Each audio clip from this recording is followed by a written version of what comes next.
Welcome back to the free and open course on real customer service. In the previous lesson, we talked about how to deal with unhappy customers. Now let's talk about a model I developed which will help you lay the ground before dealing with angry customers. Hey, thumbs up if you want more content related to customer services. Make sure you have subscribed to the channel too.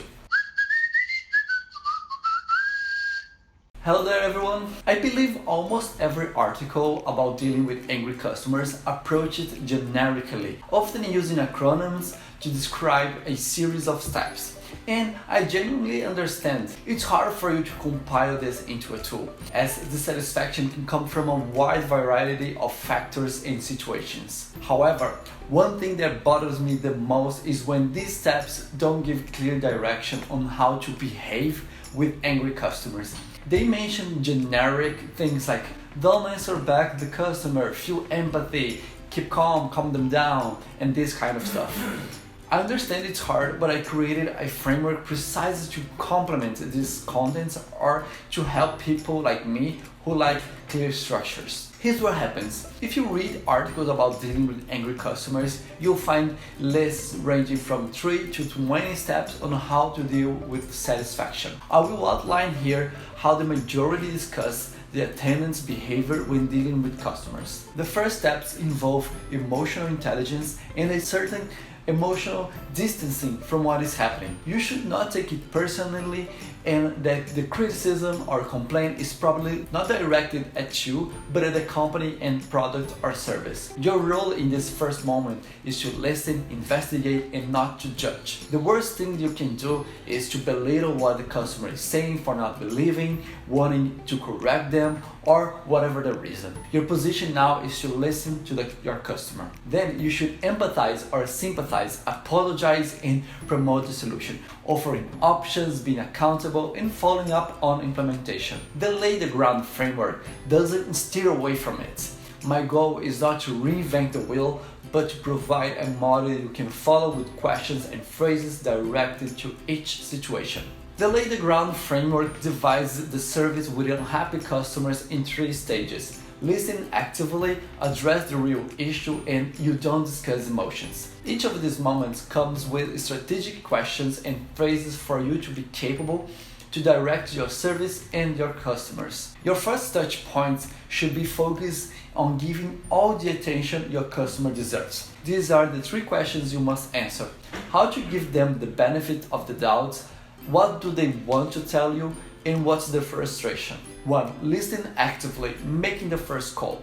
To give the due attention to your customer, you will need a series of skills already mentioned in this series and also in several customer service articles. Active listening, patience, and emotional intelligence. You need to get the most of the situation and be able to let yourself get affected as little as you can by it, or even by how the person on the other side is behaving. The first step will be to give them the benefit of the doubt. What does it mean? That you must first trust that your customer is speaking out of a genuine conflict with the product and not because they are a petty person. Believe me, there is a tendency from a lot of attendants to discredit the customers, accuse them of not understanding how the product works, of not reading all the help documents, and for being unwilling. Some ways I used to distance myself from the situation and to get closer to the client is by making statements such as, tell me what happened, I'm here all ears.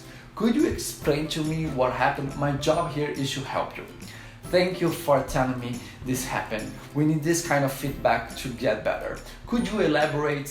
That way, you put yourself more on the side of your clients, you remove yourself from the enemy side of the equation, and still manage to understand the situation better. Active listening involves asking in the same intensity as listening. So try hard to make sense of what your customer is talking about. What is their problem? This we will get by asking questions. By telling me this, what did you find it that was upsetting? I'm asking this to check if I'm on the right track. But when they contacted you, it was more about how they spoke to you. The information they gave you was clear. Is that they seemed angry? Finally, you need to confirm you understood the real cause. Notice here, although you were putting an effort in making the person comfortable to vent and comment on their dissatisfactions, you are moving away from emotions and walking towards talking more about the actual events. But this must be done in a subtle and natural way. Here are some questions that can be asked to ensure you understand what the person is talking about. So, your main issue is that you found the process cumbersome and difficult to follow. Besides being late, the food was cold. So, the information itself was not the issue, but the agent seemed angry in your point of view. For you to move towards a solution, you need to focus on the issue at hand and reinforce your intention to solve it, taking action. You will do this in 3 ways: saying you notice the frustration, giving the best options, and confirming the suggested course of action is appropriate. The first step has a lot to do with empathy. As I said in the previous lesson, and just to reinforce it here, it doesn't matter if you are empathetic, you must show that you do care. You need to give care to people. Do it with phrases like, I know it's upsetting when you are trying to reset your password and an email doesn't arrive in your inbox. It's a bummer when you have to decide between 2 events and to cancel one of them. No one wants to deal with an angry attendant for no reason. I am sorry about that. It is important for you to elaborate well how you show empathy. You should make it clear that you care and that's relevant to you. A model that I use is even having phrases ready for me to look at. Because sometimes if you speak off the cuff, you may sound like you care less than the customer believes they deserve. Even if the customer is angry, if they understand and believe that you care, the phrase, okay, but what you're going to do, may come next. For that, the next step is to suggest actions and paths to be taken. It happens by outlining the options he or she has, examples of phrases you can use. When this happens, we have 3 options here. For cases just like yours, there are ways of getting this fixed. These are the 3 ways of getting this solved quickly. It's always important to point out somehow that you were given the best options,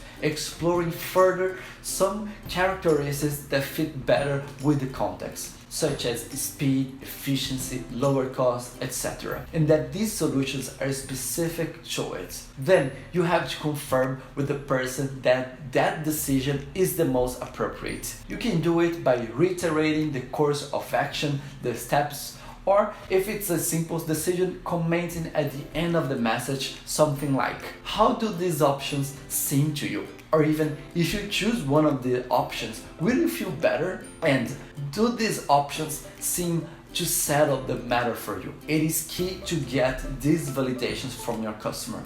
One point that not every script helps you understand is that many times when dealing with angry customers, they will not follow along your step-by-step and be guided by your way of doing things. It's an impromptu, real-life conversation. The person doesn't know that you are following a script. Well, if they do, it'll be bad for you. So we must prepare for when the conversation gets off track. Your goal here is to be aware because the probability is high that this will happen, and to manage the situation and get back on track. It's important to stress the importance that your customer has for you. There are a few issues that can happen during your interaction with your customer, but almost always your client will go around and get back to talking about their feelings, repeat how your company failed in the process and how they were expecting something different from you. These are the factors that happen the most and that affect people's emotions. Therefore, in such cases, you must reinforce how you understand the person's side. Some key messages to say are, I appreciate you telling me this. I know it's a nuisance to bring this up. Thank you for taking your time to give us your feedback. I value your effort in telling me this. It would be nice even to empathize by giving examples to sound more personal and that you individually also care about the subject. Of course, this depends on how your company handles the matter. Phrases like, it has happened to me too, and I felt like this. And there was a time when a customer asked me the same thing and we dealt with this that way. These can be good answers. One of the points that I strongly advocate is that emotions are not up for negotiation. There is no way you can ask someone to take away some of the anger they had in exchange for a benefit, or more understanding, or to lessen their sadness if you do such a thing, and the like.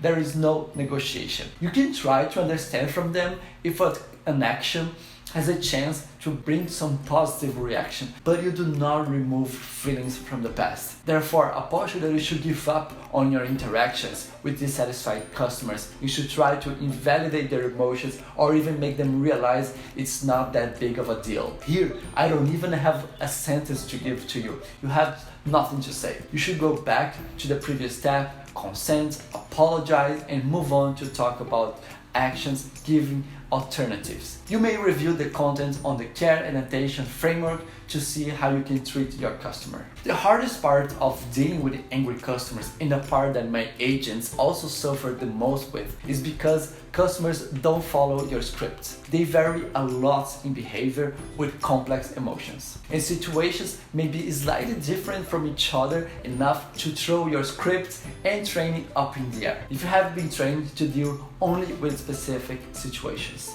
The Lay the Ground framework was created with the intention of teaching you how to deal, in essence, with this variety of situations with clear examples and models. Cool? I don't know if the better than that, just why that line fits here, because in customer service, especially in more delicate situations, less is more. The important thing is that you show a lot of humility and a genuine desire to help your customer. Note that I say show and not just feel it. To recap what we saw in this lesson, we got to know the Lay the Ground framework, which is used when dealing with angry customer. Lay is an acronym for listen actively, address the real issue, and you don't discuss emotions. Listen actively is the moment for you to listen to your client, practice active listening, and ask questions. Address the real issue has to do with you recognizing what the customer wants, what the frustration is, and giving suggestions to them, confirming that they believe that your options will solve their problem. And you don't discuss emotions is a kind reminder that your customers will likely not follow your script. They will probably get back on expressing their feelings about the subject, which is okay. But you should be aware that you can discuss emotions. They are not up for negotiation. Acknowledge it, show empathy, and get back on track. How about that? In the next lesson, we will cover emotional intelligence in customer service, one of the most important and convenient skills to talk about right after dealing with these more complex items. We will talk about what it is and how you can better understand your emotions and manage them, being in an area of contact with the customer. Make sure you are subscribed to my channel to follow the lessons, like this content if you think it can help you, and share it with your colleagues and co-workers. Always look both ways. See you in the future.